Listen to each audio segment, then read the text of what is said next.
My channel here over at Subscribe Star you're doing the Rumble and Odyssey.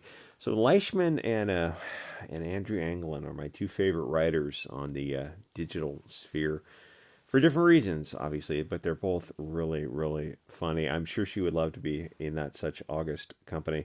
So every once in a while, the Mary Sue it says something that's just so stupid. I just keep thinking about it, and I think I just might as well make a video and get it out of my system. They say that The Last of Us, calling it a conservative show, is a conservative show. This is a dangerous lens to look at media through. Thanks for that explanation point. I wouldn't have got the urgency otherwise. So that's what Leishman at the Mary Sue says, because preparing for emergencies is a far right wing value. And then when there is an emergency, those evil right wingers have the audacity to prepare where the left wing thinks that they need to rely on the government to save them, which is objectively insane. But for some reason, the left wing insists that the government do all these things for them. But then when you look at the government, don't get me wrong, it'd be great if they could, if they could do those things. But you look at the government, you see a bunch of idiots who can't take care of themselves. They in no way, shape, or form can take care of you at any time, much less during an emergency. What would give you the idea that, oh yeah, I'm going to rely on this group of idiots during an emergency? You see how the government functions from day to day. Why would you put your faith? It just like every day in clown world, it just gets a little bit weirder out. By every metric, they have been shown to hate you. Why on earth would you think a government of strangers would be competent to take care of you? They're definitely taking care of themselves first, but it's like, well, that's what you should be doing also.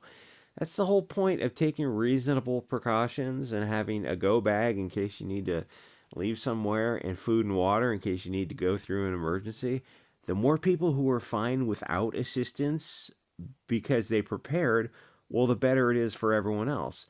I mean, obviously, the fewer burdens on the system, the better. For some reason, this concept triggers the hell out of the left, because I think they know that they should prepare, but I guess they're too lazy to go through it. But it's also something more than that. It's this kind of weird resentment that it's the government's duty to do this stuff. It's like this passive anger or something. But then you look, it's like the government's just a collection of idiots. They're just like it wasn't risk cutters. They call the people in charge, and it's as if they're these super competent group of peoples, and like maybe you got that from Hollywood. You look at the government, you realize, oh, that's just a bunch of idiots, like everywhere else on Earth. I mean, not idiots, that might be a little too strong, but it's just a bunch of people who are more concerned with taking care of their families first, as opposed to taking care of you. Like if you're relying on them during an emergency, you're going to be in some very dark days. And I think in Risk Cutters they had the people in charge did not look like they were too competent. They were driving around like golf carts, and they'd all sell. I mean, you had to get to this universe by self deleting. It's a weird movie, but it was a good movie. And they're all just look like the bunch of idiots that the government is. It's just a collection of normal people for sure. Though I mean, nowadays they're not hired on merit. They're hired for other things. But it's also like you're not their first priority. It's just a gig to them. For some reason, people have this Hollywood view of like from 80s movies about the government being these I don't know, these competent skinny white guys with cheekbones and jawlines in nice suits, some kind of like just the expectation of like some German efficiency or some bizarro stereotype. And then you look at the actual government and you're like, yeah, you really want to prepare yourself and not rely on those people. It would be like relying on the DMV for anything. It's just insane. So perhaps they don't remember Hurricane Katrina, and actually, there's this guy on Odyssey. You gonna get the? I guess you're not gonna get the image for me. There's this guy on Odyssey, Black Pilled. I think he used to be on YouTube back when. Although God, there were so many channels on YouTube that all got shown the door after Trump got elected. The voice of the people elected Trump. Well, we want to make sure we never hear that voice again. So they got rid of all those people on the right wing and Black Pilled and Way of the World and all these other channels. I don't even want to mention the trigger the algorithm. All got sent to Odyssey. So he did a deep dive into exactly what happened during Hurricane Katrina, the absolute savagery of it. It should have taught America that you really need to prepare and never think that you can rely on the government to save you. Nobody wants to save you and your family as much as you do. If at all possible, you can sit at home with plenty of water, like a couple 100 pounds of rice, some veggies, and a Liberty device and pepper spray for everyone in the house. You're set. You can sit back for as long as it takes and just allow things to get back to normal. And the funny thing is, the left is in this weird spot where half of them still hate Liberty devices, but you know what I'm talking about. But the other half are seeing the BLM stuff going around, and they're also getting some hardware in case of emergencies. Even the left knows that in an emergency, ultimately you have to have something that makes a loud noise. You have to have that. There's no You can be as left wing as you want, you can be as San Francisco as you want, but you have to have something that goes boom. The left is so reactive that if prepping becomes a right wing thing, like it seems to have evolved into, I mean, what was that? The movie Tremors with the guys, they're like, I mean, they took things to a little bit of an extreme, but it's like, ultimately you got a bunker that you're prepared for, even like just a house that you're prepared to stay in. It's like, okay, so now you're not a burden on the system. And then if you need to, it's like you've got a 50 extra pounds of rice for your neighbors. I keep mentioning white rice because it has a really long shelf. You get like a plastic bin and you store like 100 pounds or as much as you can get of white rice. That stuff will last you a lifetime. I mean, it might not be fresh and delicious in 40 years, but it still be edible. That's why I keep mentioning it. And if you have to have enough to take care of your neighbors, like if your neighbors and your kids are like, if neighbors have got 3 kids and they don't have enough, I mean, you're like, oh, here's 50 pounds of rice for you. I prepared for you. It's why wouldn't you take that precaution when a lot of times you're surrounded by idiots or just people who just like they don't know what they don't know. I guess they didn't watch Tremors.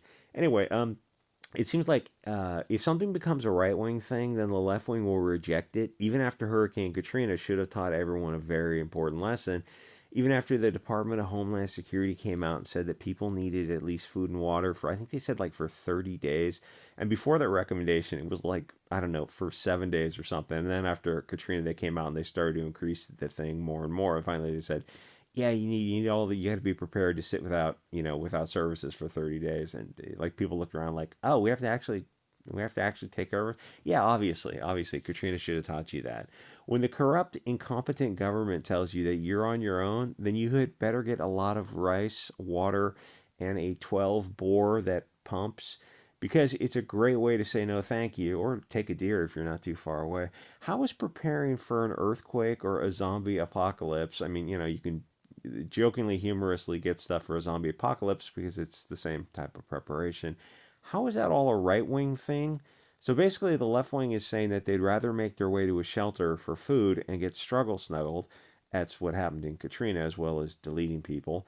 Then sit at home with food, water, and a Glock with the Extendo 33. It blows my mind to see how subverted the left wing has become from when I was younger. The idea that now the left wing is totally on board with the government and media. The modern left wing is completely unrecognizable. The old left wing wouldn't even like, they look at them like, what happened to you that you guys got this subverted? It's like, well, it takes decades of brainwashing, but eventually it happens. So it triggers Leishman that Bill survived by not listening to the government, and he prepared for himself. Why on earth would you listen to the government or media? What would lead you to believe that they're trustworthy when they have a long history of lying to you about very important topics? Oh, well, they're not lying this time because we think that we're controlling the government and media. No, you're the useful idiots. I'll say that. So what the heck happened to the people that they think that trusting the government or media is even an option? I feel like people have been taking crazy pills.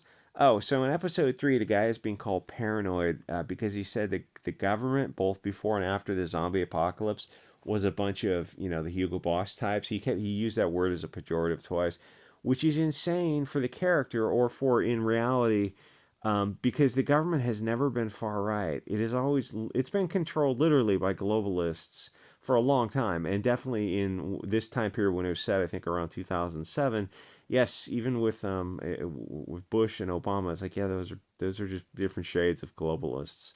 And even now, it's still controlled by globalists. If the guy is portrayed as what he's a right wing prepper who uses that word, the fashion word as a pejorative, but he's also gay, the character doesn't make any sense when you start to think about what exactly his motivations are supposed to be and why he's using these words. They're just so desperate to use the right wing stuff as a pejorative, even if it doesn't make sense for the character. Being, I will say, fashionable is not a pejorative for the right wing prepper community. Why would it be? You see what the Marxist government has created. To them, the alternative probably looks pretty sweet. Anyway, in the story universe, they're calling their government fashionable also. But even the Mary Sue comment section is saying they're not. They're not. You can't just keep calling people Hugo Boss and fashionable. They keep using these words for an insult, but words have meaning, or at least they used to have meaning before the 2020 Soros-funded Summer of Love, where things are getting very, very deep into cultural Marxist land. It's at the point where you people are calling literal globalists fashionable ones. Yeah, that evil Klaus Schwab is a fashionable one. Are you insane? Is everyone is? What are you talking about? The left wing are the real fashionable ones the whole times. Uh, I mean, you know.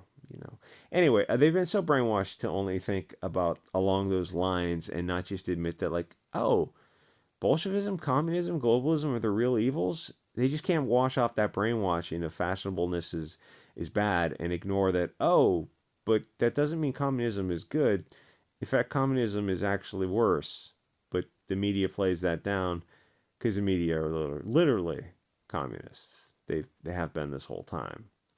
That's why you don't hear about the communist atrocities in Hollywood, like ever. And then ever, nobody ever, no light bulbs. Like the past 70 years of Hollywood, how many films on the communist atrocities have you seen? The stuff that happened in Ukraine or China, Russia, Cuba, Southeast Asia, anywhere there's been oh, that wasn't real communism. Yeah, whatever. But the point is, like, you don't see any of those movies. The situation that happened in Ukraine, Russia, China. No, you don't see those movies. Nope. Doesn't that seem a little bit odd to you?